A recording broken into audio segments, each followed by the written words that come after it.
Story 1. My friend Sadie was really into urban exploration, and I'm really into hiking. When she told me she'd heard from a coworker about this old building deep the woods and they swore it was absolutely amazing and you have to see it to believe it, well, it sounded like the perfect trip for us. I was patient and helped guide her as we hiked up steep hills, navigated narrow ledges, and took shortcuts through streams, the same way she was patient with me when I took only one look at the exterior of the abandoned church before firmly declaring nope. The building, or at least where it stood, had been visible even far in the distance because it was a dark patch amongst the color of the fall foliage. At the time I felt something sinister about it. Tall trees had grown up from inside the church itself since there was no roof to constrain them, judging by their height, probably many decades ago. They were blackened as if by rot, leafless and seemingly dead, standing in stark contrast to those around them. The younger trees had contorted themselves to reach sunlight through paneless windows as if trying to escape the same fate. I've heard some places that were deserted by humans described as being reclaimed by nature, but nature clearly wanted nothing to do with this place. Other than the trees emerging from it, the rest of the woods seemed to reject it entirely. Dead grass flanked the outside, and despite the massive vines creeping up the trees we had walked by on our way here, none had as so much as touched the stone walls of the church. It was as if they too knew to leave it well alone.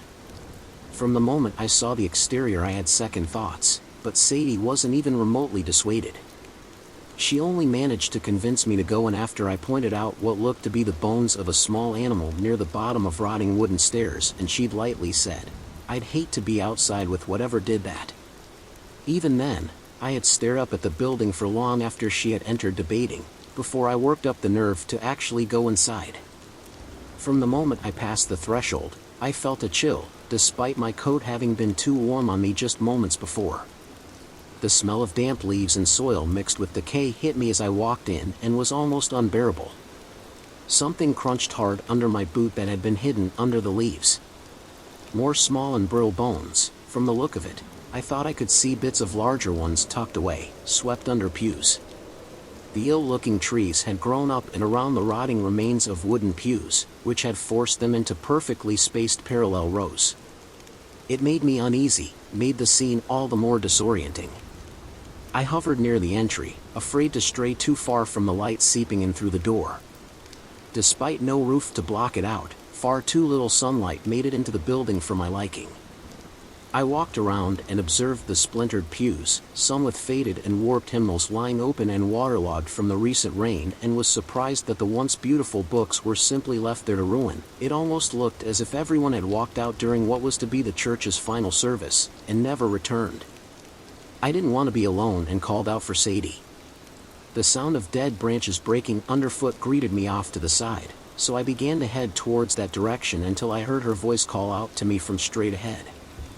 I took one last uncomfortable look towards where I had heard something moving, and I thought I saw a fleeting glimpse of someone standing amongst the trees, but when I looked again, they were gone. That was more than enough encouragement for me to speed up, and I broke into a little run towards the sound of her voice, continuing through the unnaturally spaced trees. When I called out for her again, she didn't answer. I heard a humming sound instead, and walked towards it instinctively. I eventually made it to the front, but there was no sign of her. The humming was louder now. I was closer. Where an altar had once stood, there was instead a jagged and deep-looking pit. I walked around it, careful not to fall in. The air rising up from it was cold, colder than the rest of the church, and somehow managed to smell even worse than the rest of the building, too. I tried not to get too close, but from what I could see it was noticeably deep. I couldn't see the bottom.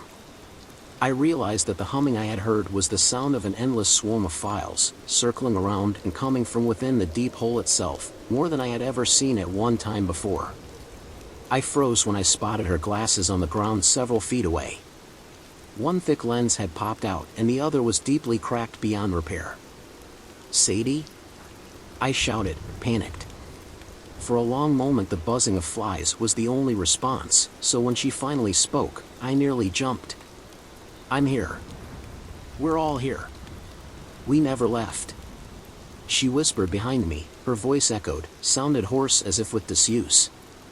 She was crawling out of that awful hole, scrabbling at the dark and hardened dirt along the edges. I immediately ran to her so I could help her the rest of the way out, even though she seemed to struggle against me and almost pulled me down there with her. She was dirty, her black hair wet with blood and matted around her head. She was dismissive as I fussed about her injuries, like the concerning gash on the back of her head that trickled bright red blood around the neck of her coat, and how part of one eyelid was completely torn through. She had scratches all over her face, with the deepest of gashes concentrated around her eyes.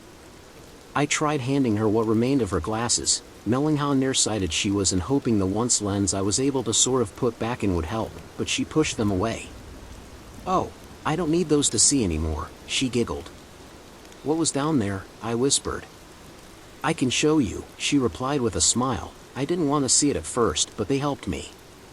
I laughed nervously, unsure of what to do or say. I had wondered at the time if she had a concussion. I realized that she'd positioned herself so that she stood in front of me, with the pit to my back and my heels less than a foot away from the jagged edge. I could smell it before I heard the sound of something wet, smooth arising from the pit as it brushed against the packed dirt. I could hear its movement behind me.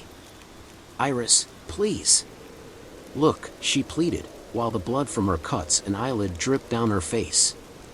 I could see something casting a shadow on her in the limited light that seeped from the door and between the trees. She stared up at it and looked positively overjoyed. The shadowy details I could make out had for some reason terrified me, so I certainly had no interest in looking at it straight on. I tried elbowing past her, but despite me having both height and weight on my side, she tackled me to the ground easily after only a few stumbled steps. She scratched at me with dirty and sharply ragged nails, eyes wild, desperately trying to pry my eyelids open. I could hear it coming closer, gliding over the wet leaves. I squeezed my eyes shut so hard it hurt. With particularly violent yank, and while digging into the fragile and thin skin under my eyes, she finally succeeded. "What was down there?" I whispered. "I can show you," she replied with a smile. "I didn't want to see it at first, but they helped me." I laughed nervously, unsure of what to do or say. I had wondered at the time if she had a concussion.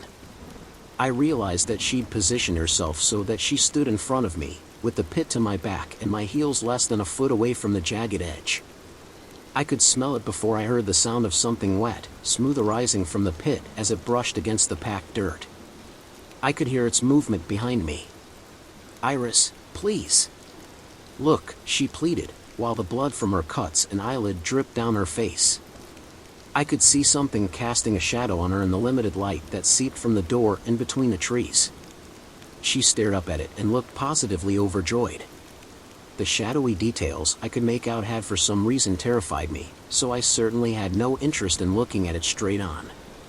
I tried elbowing past her, but despite me having both height and weight on my side, she tackled me to the ground easily after only a few stumbled steps. She scratched at me with dirty and sharply ragged nails, eyes wild, desperately trying to pry my eyelids open. I could hear it coming closer, gliding over the wet leaves. I squeezed my eyes shut so hard it hurt. With particularly violent yank, and while digging into the fragile and thin skin under my eyes, she finally succeeded. Dazed, I looked at her and saw her staring upwards reverently, her eyes now leaking a mixture of tears and blood. Subconsciously, my gaze had followed hers. When I saw it, I expected a change, something terrible beyond words, especially after I had felt it behind me, smelled the scent of fetid meat mixed with damp earth, but it was beautiful. It had been here as long as the rivers, craggy rocks, and rolling hills themselves. I realized how foolish had been to be afraid. I think you'll agree once you see it. I tried not to be too resentful that Sadie got to stay, that she got to become an unending part of the congregation under the ground, while I had to leave. While I had to taking off running towards the car and head home alone. In fact, I believe she is incredibly lucky in being able to stay, while I was told that someone needed to go, to help others see, before I can return. I'm not a bad person for leaving her there, am I? Story 2. My friends and I explored an abandoned school. I wish we hadn't. I got into urbex at an early age, middle school to be exact. This was long before it became popular on YouTube or TikTok. I was never outgoing, academically advanced, or particularly good at sports. Neither me nor any of my friends had much extra money to throw towards spending afternoons at the mall or arcade. My first experience with urbex started when some friends and I had a sleepover at Caitlin's. Caitlin lived in a trailer in a rural village. A lot of the houses nearby were large and expensive, not quite mansions, but pretty close. We were eating popcorn and watching a movie when Caitlin mentioned an abandoned home behind her house. She explained that the couple who lived there had a nasty divorce and the house was up for sale as a result. Caitlin had never seen the inside of the house, but her mom had mentioned it being really nice. I had an idea to liven up our night. "Why don't we go see it?" I asked. They all looked at me like I was crazy. "We've snuck out before, why not just go over, take a look then come right back?" Caitlin shrugged. "I don't see why not," she said. Caitlin distracted the family dog with a treat while the rest of us crept out the back door. It took less than 5 minutes to reach the house. We tried unsuccessfully to pick the lock, but luckily Jessie found an unlocked window. The interior of the house was magnificent. The floors were all marble and there was an extravagant fireplace in the living room. We began to look around. Each room seemed more luxurious than the last.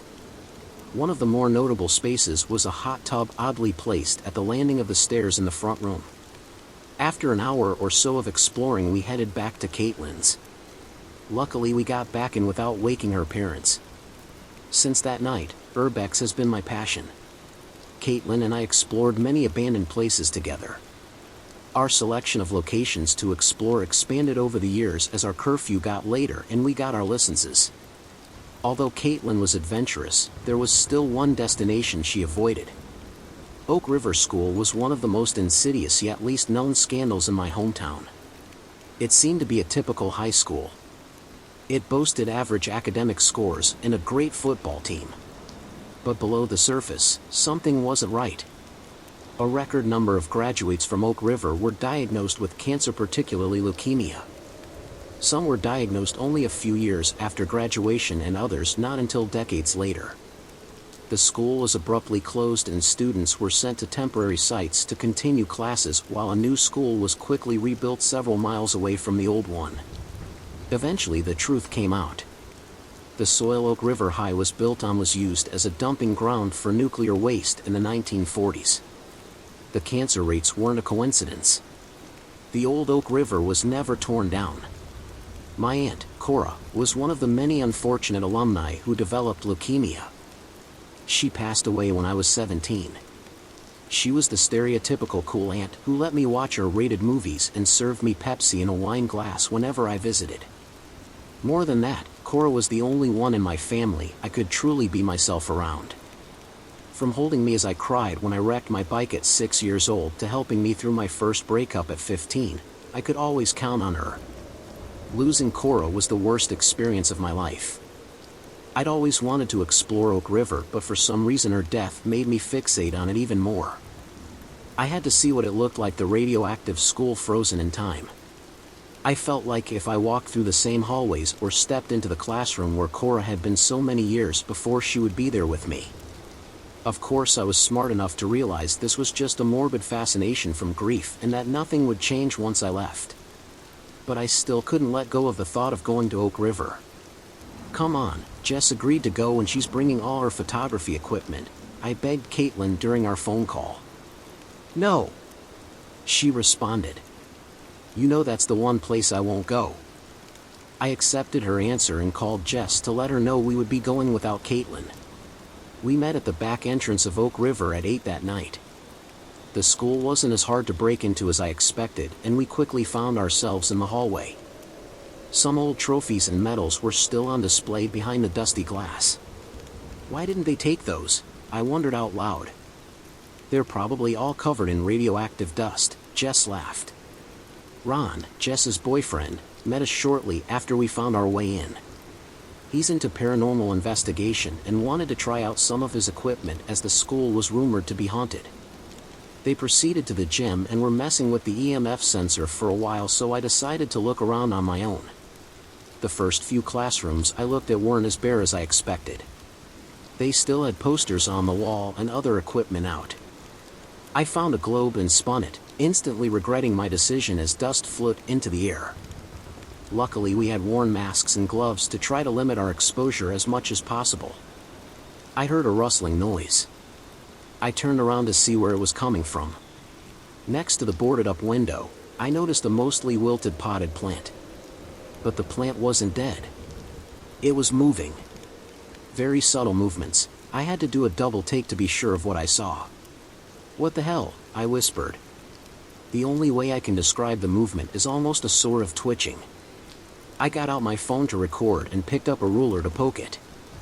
The plant coiled around the ruler tightly, almost yanking out of my hand. I yelled and jumped back. Jess and Ron came running. I tried to explain what happened, but they didn't seem convinced. Ron found a pointer by the chalkboard and poked the plant again. It didn't move.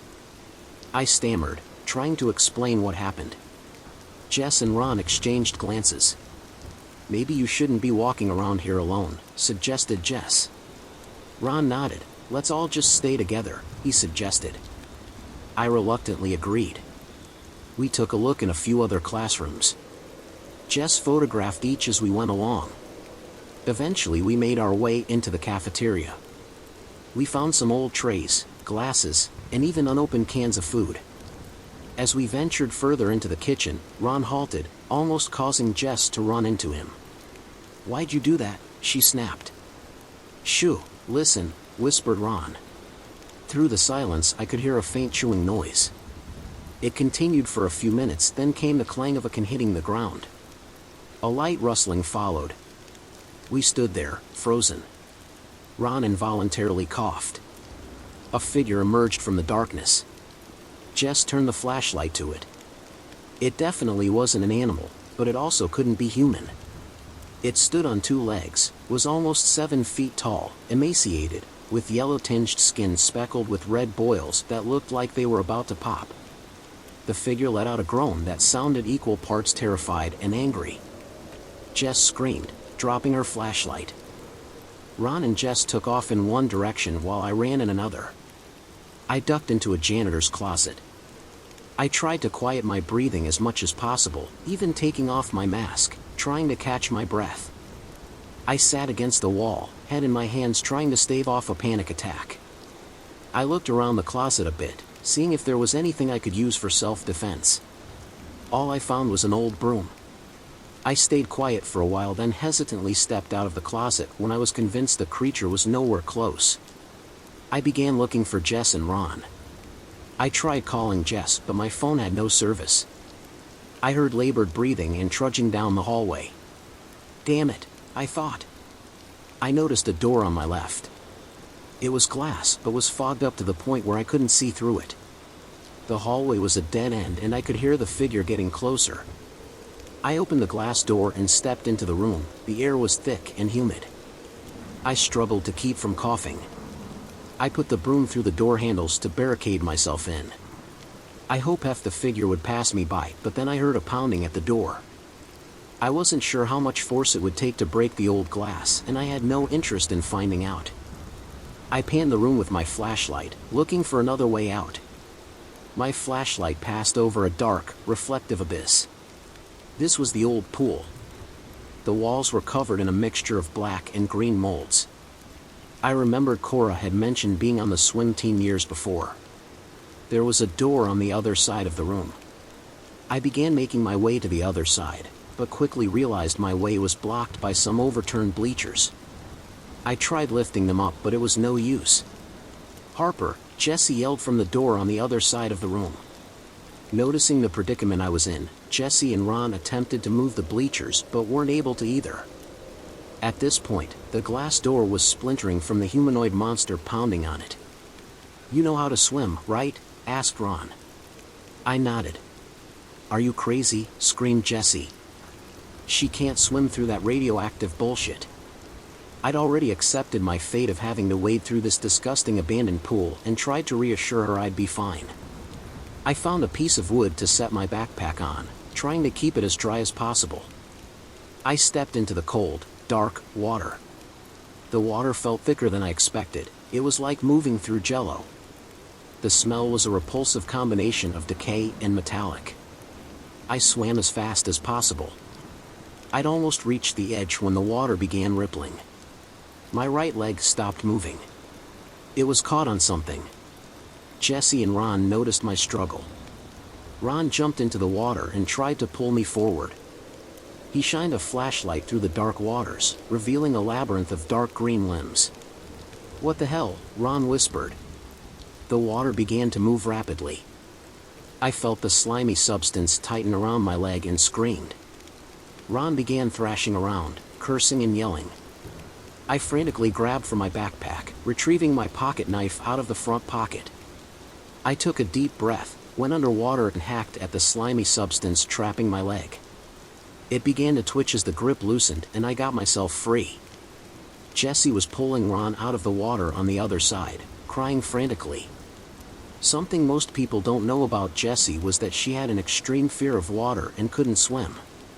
A near-drowning experience when she was 4 had left her traumatized. I pulled myself up to the surface and we all ran out the door. Ron was limping. He had a nasty gash on his left calf. Once we got some distance from the pool, we stopped and Jessie tied her jacket around it to slow the bleeding. Jessie's phone rang, startling us. "Caitlin," she answered, placing it on speaker. A grainy FaceTime call lit up the screen. The background was dark but looked familiar. Caitlin was in the classroom closest to the entrance. "Caitlin, listen to me. You need to leave. There's some weird shit happening here," Jessie tried to explain. The connection wasn't good. The call cut out every few seconds, making it difficult to understand. Jesse, Ron, and I all tried to explain what was going on, but Caitlin clearly didn't understand. The connection continued to get worse the further into the school Caitlin got.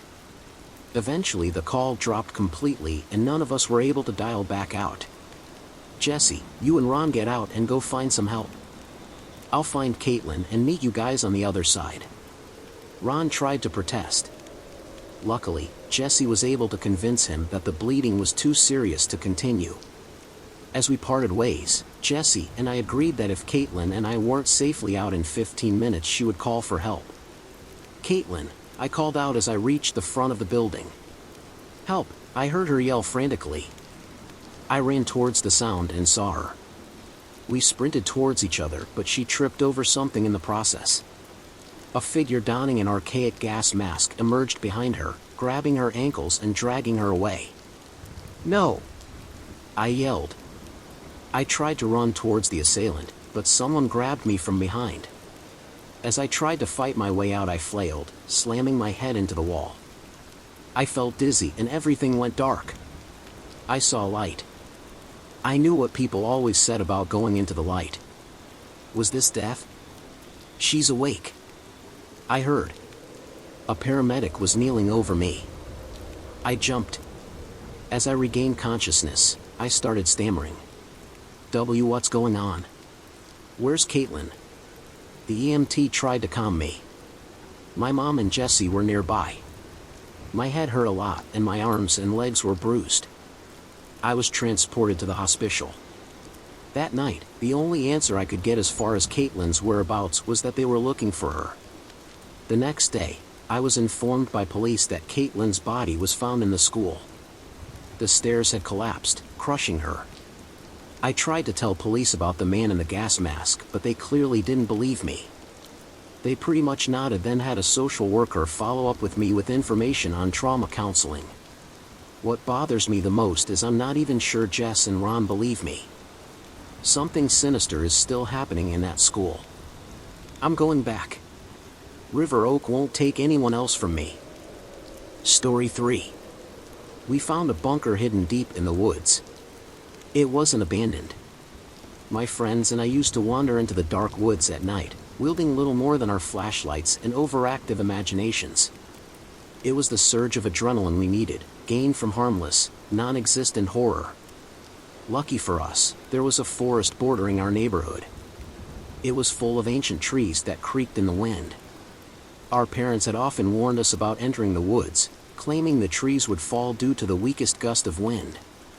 Of course, their warnings fell on deaf ears. We were young and felt invincible. Though we pretended to be brave, we usually didn't get far into the darkness of the woods before cowering in fear. Each time, we'd mark how far we'd gotten before giving up. And each time we set out on a new adventure, we promised each other to break the record. Our last journey occurred on the 29th of October, 2012. Liam and Frank were my best friends. Together, we ventured deeper into the woods than we ever had before. Liam, being a year older, always pretended to have all the experience in the world. He'd hide in the bushes a few yards ahead, and jump out in pathetic attempts at scaring us. Before long, we'd reached the furthest point we'd previously reached. 9th of April, 2012, it read. We kept walking, proud that we'd reached a new milestone.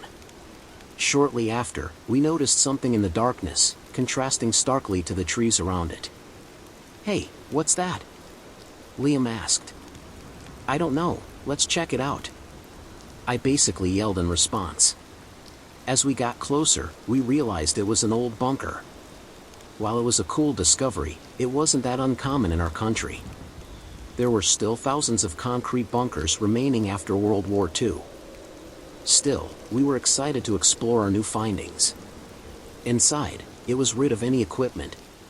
All it contained was a hole in the middle, with a spiral staircase stretching deep into the ground.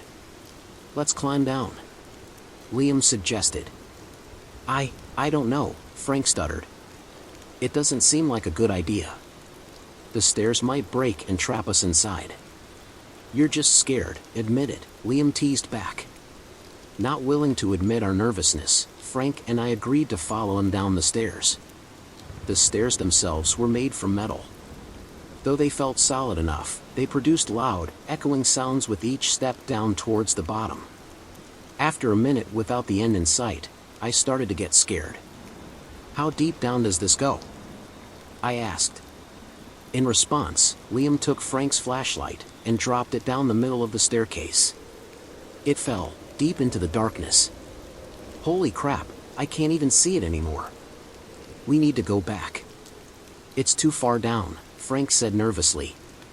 "No way, we need to see where this leads." A short argument ensued. After some pushing, Frank gave in, and we kept going down. It took us more than 10 minutes just to descend the staircase. As we got further down, it progressively kept getting warmer and more humid. I could feel the sweat form on my face as we reached the bottom. Once down, we found a large room. It contained little more than a locked door, mold-covered floors, and the broken flashlight Liam had dropped down. "It's locked." "I guess we have to go back," I weakly insisted. But Liam had already set out on a search to open the door. Before long, he found a metal panel on the wall. He pried it open to reveal a lever. "I'm going to pull it," he said without consulting us. It produced a loud clunk, and the locked door slid open. Liam and I entered first, while Frank trailed behind us. Without a flashlight, he had no choice but to follow us closely. Inside, we found a narrow hallway filled with open prison cells. Each door to each cell was marked with a date. 7th of July, 1954. 9th of August, 1954. 13th of September, 1954. The first few rooms didn't seem to contain anything other than dust. But once we got to the end, we noticed something lying in the corner. There, on the floor, lay 3 completely emaciated people. They looked like skeletons covered in a thin layer of pale skin. According to the dates on the cells, they'd been there for more than 50 years. Yet, they hadn't rotted. Are they dead?" I asked. As I uttered those words, one of them twitched to life. We jumped at the sight and prepared to run. Only then did we realize that some of these creatures had been attached to the ceiling. They dropped down in front of us and blocked the way. Their limbs were all deformed, too long to fur their small body. Still, they moved abnormally fast, almost twitching as they took their steps closer to us. Their eyes had been sewn shut, and they had far too many ribs. They weren't human. "Run!" Frank yelled. We tried to move towards the exit, ducking under their long arms, and spurting for the door. Frank and I made it easily enough, but Liam got stuck behind one of the creatures. "Don't leave me," he yelled, as he tried to maneuver past the sickly thin monster. With that, it reached out its thin arm and pierced Liam's abdomen. Unable to speak, he simply fell limp where he stood, only held up by the creature that had killed him. Knowing we could do nothing to save him, Frank and I made a run for it. Our footsteps were dampened by the fungus and mold covering the floor. The things didn't even notice us until we reached the metal staircase. There, our steps rang loud through the metal, alerting the creatures to our location. Without looking behind us, we went up the stairs, only listening as they got closer. I was only a few steps ahead of Frank, but that was all it took for them to get him. I didn't even notice he was gone until I got halfway up the staircase. Then, a scream of agony echoed through the room. It was Frank, and thought I wasn't sure how far he'd gotten. I knew I couldn't help him. I just kept running, up the stairs, and into the woods. I didn't stop to breathe before I finally reached the comfort of the streetlights surrounding my neighborhood. Exhausted from the escape, I collapsed on my own doorstep and passed out. Safe, but broken. Asterisk. Once I regained consciousness, I told my parents everything. At first, they didn't believe me. But, once the news of 2 missing children spread around our town, the police was alerted. Still, they couldn't confirm my story. They initiated a search and rescue operation. Though they found the bunker I mentioned, there were no traces of any malformed creatures, nor any proof that my 2 best friends died there. To this day, the case remains unsolved. However, since we opened the cages in the bunker, there have been a lot of reported cases of missing children. Unsolvable mysteries. Only I know the truth. I'm sorry, we never should have opened the bunker.